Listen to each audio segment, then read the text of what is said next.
Bonsoir, ravi de vous retrouver pour une nouvelle semaine d'information. Pour ce premier rendez-vous de 20h de la semaine, voici le sommaire. Rencontre entre l'ONI, l'Office national de l'identification, et la CENI, Commission électorale nationale indépendante, ce 30 août. Aristide Béré et son équipe expliquent aux 15 commissaires de la CENI le mécanisme de production de la CENIB et du passeport, document officiel de votation au Burkina Faso.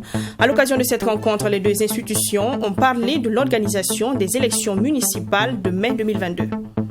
Fin de mission pour l'ambassadeur de la Tunisie au Burkina Faso, Mohamed Kaloun. Après 4 ans d'exercice, le diplomate a été élevé au rang de chevalier de l'ordre de l'Étalon. C'était au cours d'une cérémonie qui a eu lieu cet après-midi même. Et puis au Mali, gouvernement et classe politique n'ont toujours pas trouvé de consensus sur les questions de la mise en place de l'organe unique de gestion des élections et la durée de la transition. Une partie de la classe politique soupçonne le gouvernement de vouloir prolonger la transition initialement prévue pour 18 mois. Bonsoir à vous et merci d'honorer ce rendez-vous d'information. L'Office national d'identification, ONI, était dans les locaux de la CENI, Commission électorale nationale indépendante, ce matin. Une visite qui a permis à Aristide Béré et à son équipe de présenter aux 15 commissaires de la CENI le processus de délivrance de la CENIB et du passeport. Ces deux documents sont les seuls autorisés pour se faire enrôler sur les listes électorales. Et vous le savez, en mai 2022, les Burkinabés seront appelés à élire leurs représentants municipaux. Cette rencontre était donc l'occasion de faire le point des élections couplées de 2020 afin de réussir l'échéance de 2022. Michael Toukri, premier reportage ce 20h. La présence de Aristide Béré et son équipe à la CENI vise un double objectif. Le premier, féliciter la nouvelle équipe de la CENI dirigée par Eliseu Ouedraogo. Le second objectif se veut un peu plus technique, celui de présenter au commissaire de l'institution en charge des élections le processus de production de la CENIB et du passeport. Vous savez que depuis 2018, il a été institué que c'est la carte nationale d'identité qui est un document d'enrôlement, en plus du passeport. Donc il était bon que nous exposons les considérations techniques liées à la carte nationale d'identité ou au passeport à l'effet d'expliciter au mieux pour que l'ensemble des 15 comités ici présents comprennent tout le mécanisme d'enrôlement, de production et de délivrance de la carte nationale d'identité. Il était bon également que nous exposons auprès de ces commissaires la substance des difficultés que nous avons rencontrées au cours du processus électoral 2020 à l'effet d'avoir des pistes collaboratives nouvelles et novatrices qui permettent de fonctionner au mieux que ce que nous avons connu en 2020.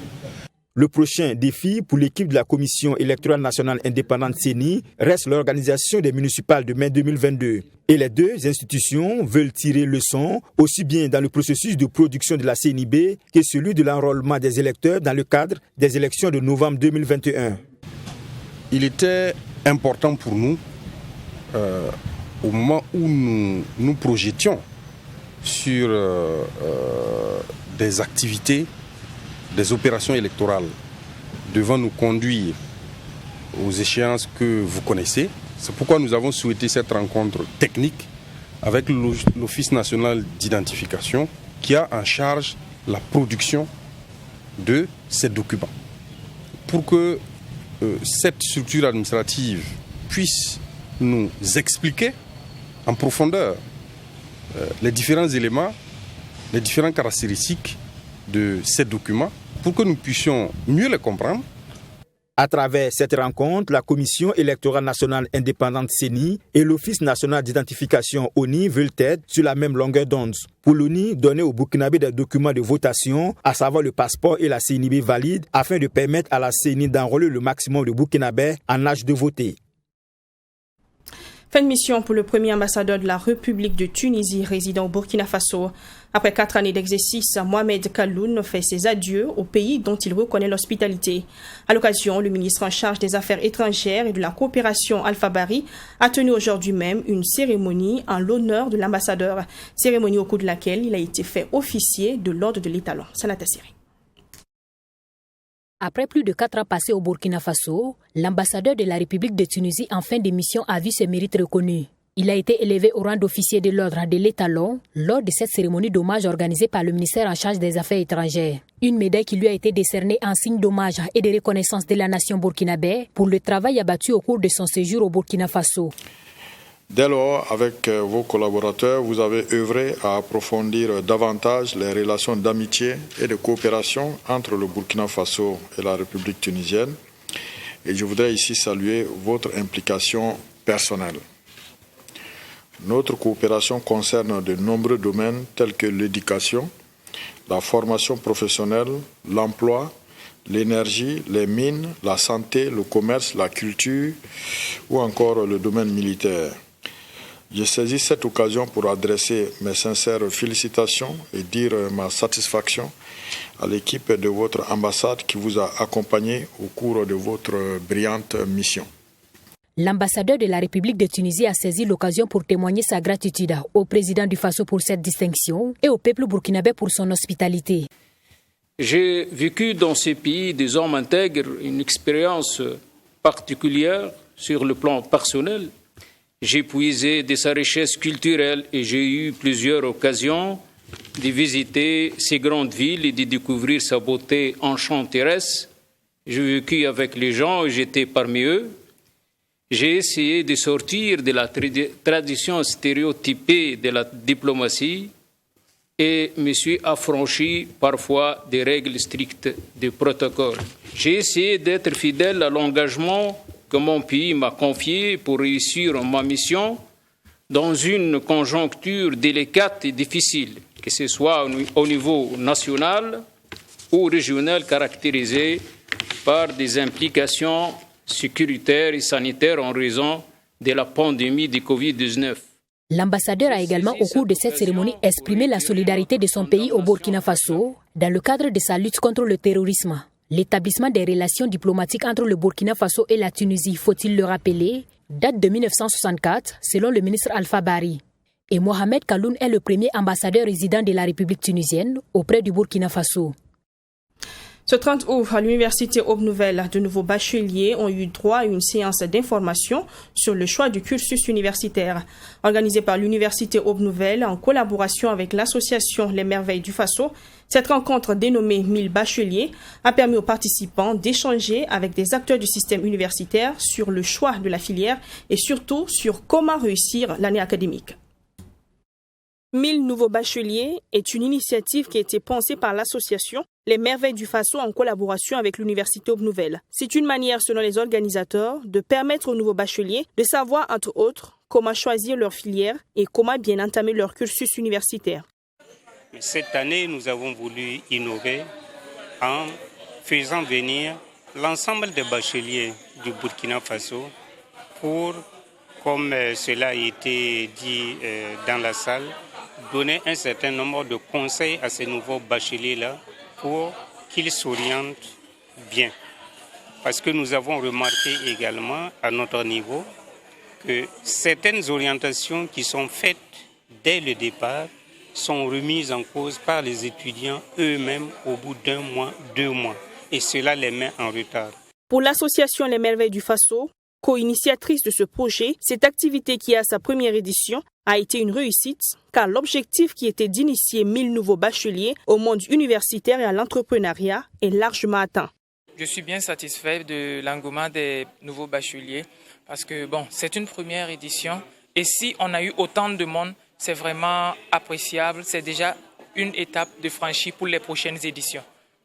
Les nouveaux bacheliers ont quant à eux félicité les organisateurs pour le travail abattu. Ils ont aussi souligné le bien fondé de ce rendez-vous du donner et du recevoir.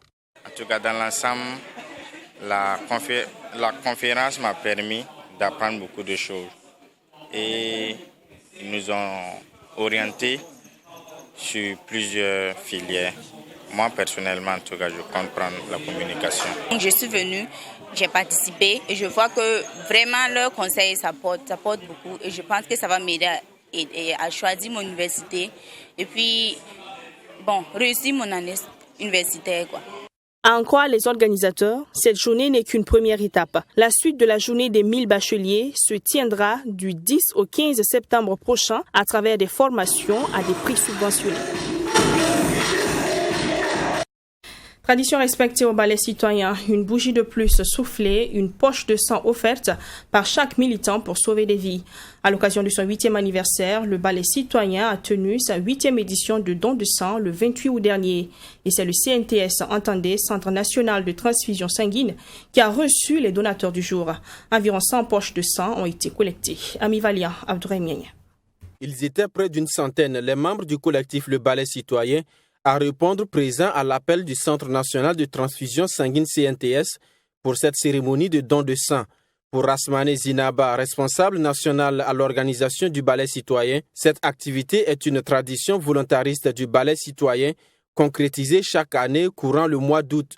On le fait depuis 2013, donc nous sommes à notre 8e don, donc 8e anniversaire, 8e don, parce que nous estimons qu'au-delà de la veille citoyenne que nous opérons, au-delà des actions politiques que nous menons et au-delà des actions que nous menons en tant qu'organisation de la société civile, il y a une nécessité d'apporter une contribution citoyenne pour permettre à chaque citoyen, à chaque malade de pouvoir bénéficier du sang. Vous savez, le sang, on ne le fabrique pas.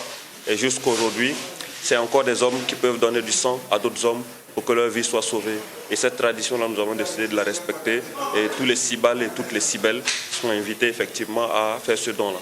Pour les responsables du Centre national de transfusion sanguine, le don de sang du mouvement Le Ballet citoyen est venu à point nommé car il va permettre de répondre un tant soit peu à la demande en sang dans les hôpitaux qui est très forte. Une occasion donc pour la coordonnatrice du centre d'inviter la population burkinabé à suivre les pas des donateurs du jour. Nous ne pouvons que remercier le Ballet citoyen qui se bat à chaque fois pour nous venir en aide en matière de don de sang. Parce que, pour dire vrai, en cette période, c'est une période très difficile pour le Centre national de transfusion sanguine et le Centre régional de transfusion sanguine en particulier. Et parce que ceux qui nous approvisionnaient plus en sang, c'était les lycées et les collèges. Et présentement, avec les vacances, on n'arrive plus à faire des collectes là-bas. Et vraiment, le besoin est très, très, très accru. Créé depuis 2013, le mouvement Le Ballet citoyen commémore cette année son 8e anniversaire. Et cette activité de don de sang est une manière pour le mouvement, selon les responsables, de soutenir les malades dans les hôpitaux et de sauver des vies. Maintenant, je vous amène à Wailé, village situé au cœur de la région du Passoré. Un village habité par moins de 1000 personnes, tous soucieux du développement de leur village. Et pour ce faire, ils ont tenu le samedi 28 août une séance de reboisement. Ceci est une première édition et est à mettre à l'actif de l'association pour le développement du village de Wailé, en abrégé à Devo. À l'occasion, plus de 100 plants ont été mis en terre dans l'enceinte de l'école du dit village. Image avec Yassine Sawadou.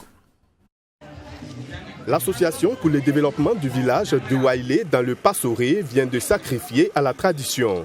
Comme à toutes les saisons pluvieuses, plus de 100 plants ont été mis en terre ce 28 août. Des plants composés de manguiers, de calbtus, de caïcédra et de nimiers. Une journée de reboisement qui a vu la mobilisation de la population de Wailé. On a apporté 300 plantes et ce matin on a mis 150 plantes à terre et puis on a 200 manguiers qu'on va attribuer de cours en cours du village. Parce que tout ça sera couvrir et chacun doit avoir quand même l'arbre devant sa porte et apporter sa contribution. En plus, ça va naître la cohésion sociale et que ça va quand même faire développer le village comme le nom l'indique.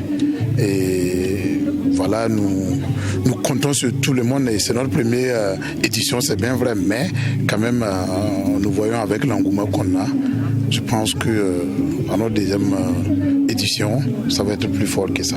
Cette activité de reboisement a eu l'accompagnement de l'honorable Alidou Sanfo, député à l'Assemblée nationale, fils du village.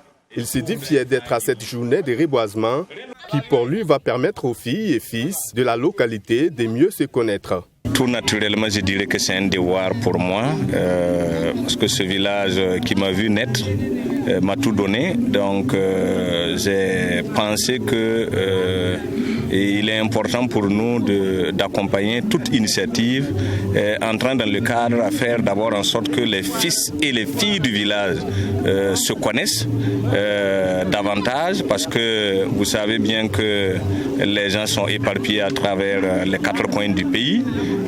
Donc dans un premier temps, cette idée nous a poussé en tout cas à accompagner l'initiative à faire en sorte que les fils là puissent contribuer ensemble à l'action de développement donc, de ce village. L'Association pour le développement du village de Wailé à Devo est née le 31 janvier 2021 et a pour but de travailler pour le développement du village de Wailé situé dans la commune de Yako, région du Nord. Selon ses premiers responsables, plusieurs activités sont en vue afin de bien faire connaître l'association.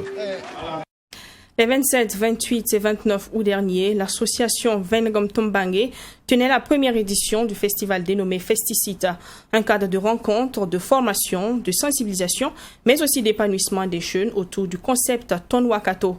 À l'occasion, les jeunes ont été invités à marquer positivement leur moment en participant notamment au développement du Burkina Faso. Abdourahmane.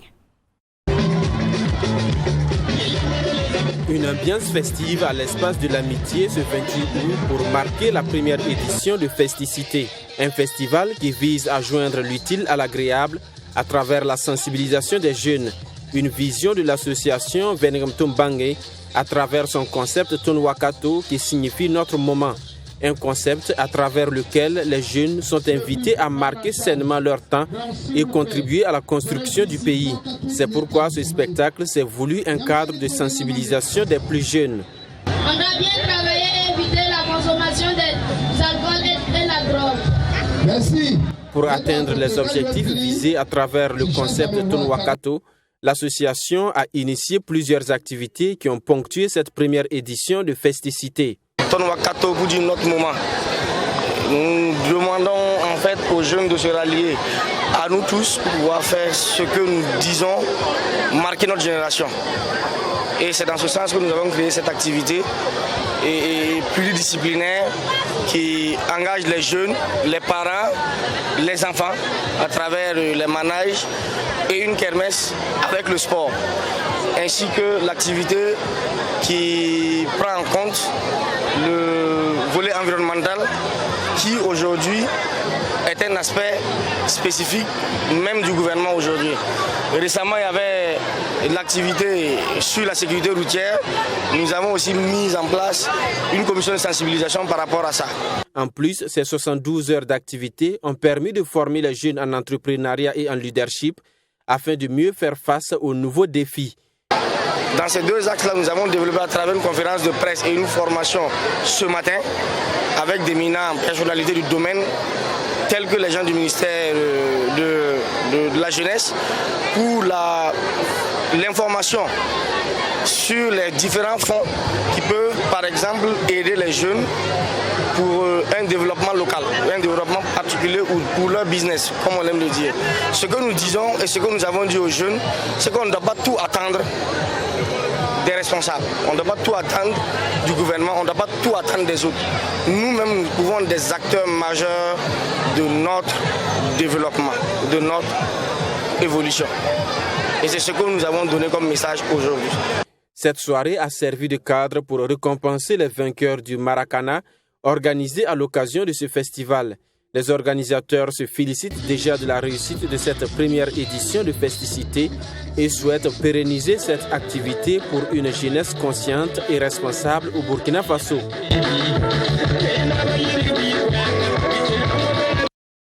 Voilà, rendez-vous est ici donc pris pour la deuxième édition de Festicité.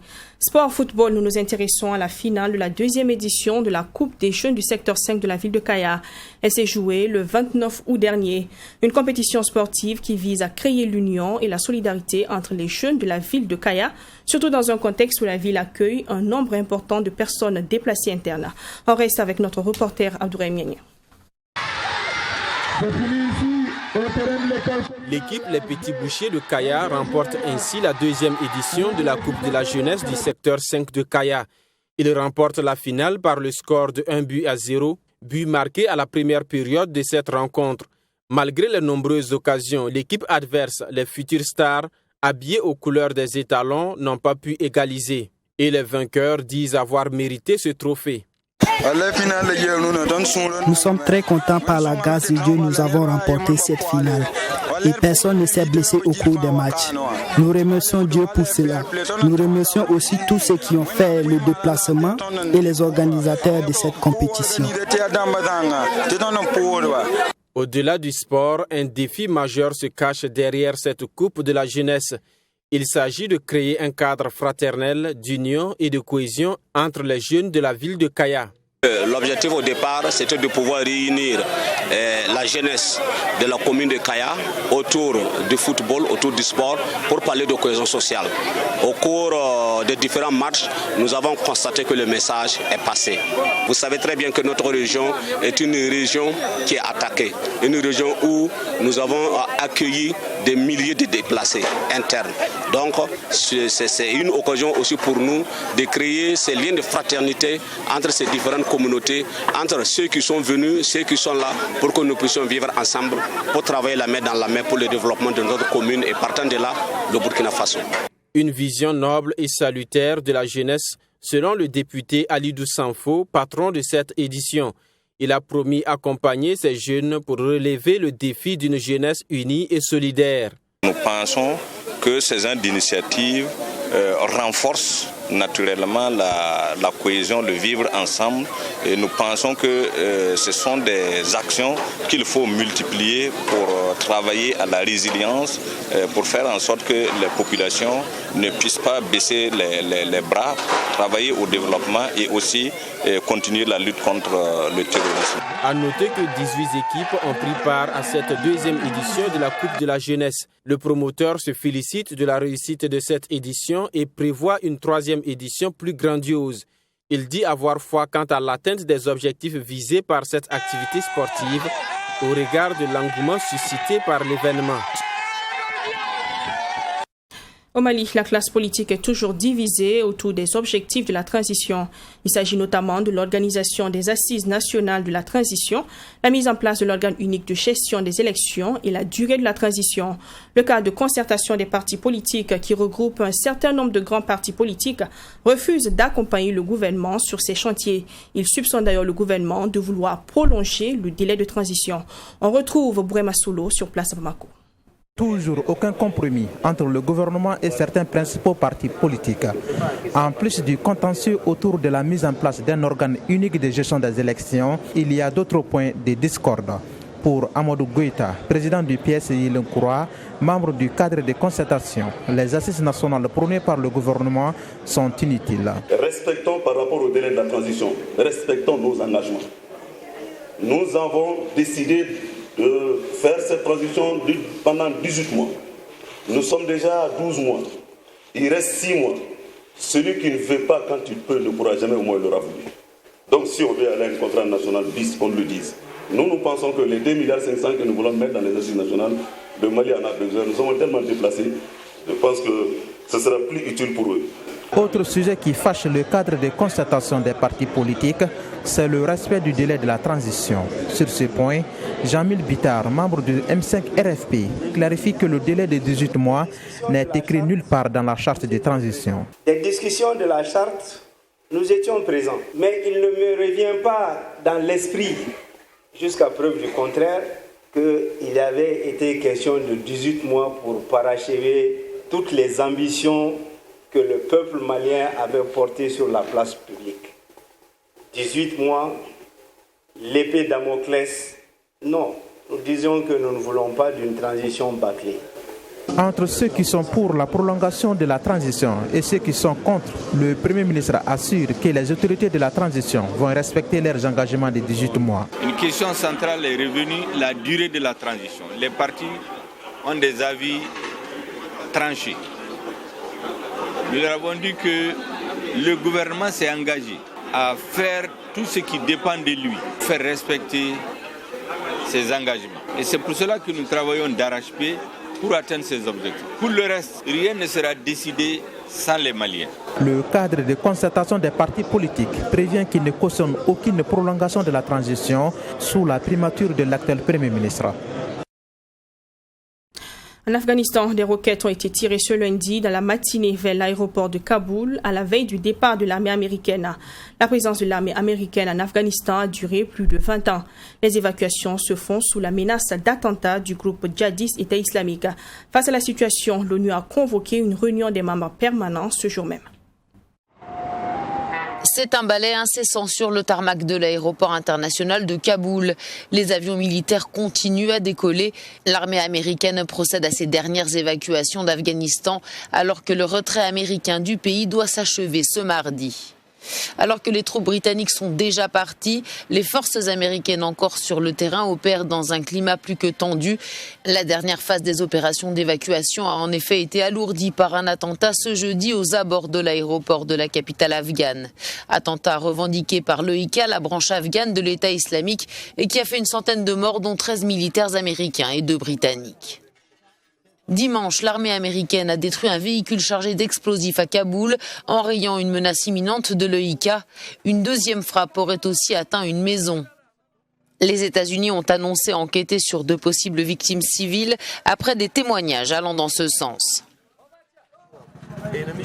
Cet homme, par exemple, raconte qu'une roquette a frappé une maison, tuant et blessant plusieurs personnes. Cet autre Afghan rapporte, lui, qu'il était sur le toit de sa maison lorsqu'il a entendu une roquette s'écraser sur un bâtiment.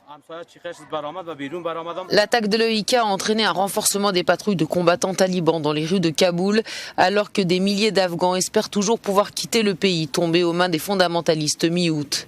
Depuis, environ 115 000 personnes, dont près de 5 500 citoyens américains, ont été évacués d'Afghanistan. À l'ONU, une réunion des membres permanents du Conseil de sécurité sur la situation dans le pays est convoquée ce lundi. Et voilà, c'est tout pour ce journal. Merci de l'avoir honoré. Demain, je vous retrouve à la même heure sur cette même chaîne pour un autre tour de l'actualité. En attendant, l'actualité sportive, c'est dans moins de 10 minutes avec Assami Tiamtori. À demain.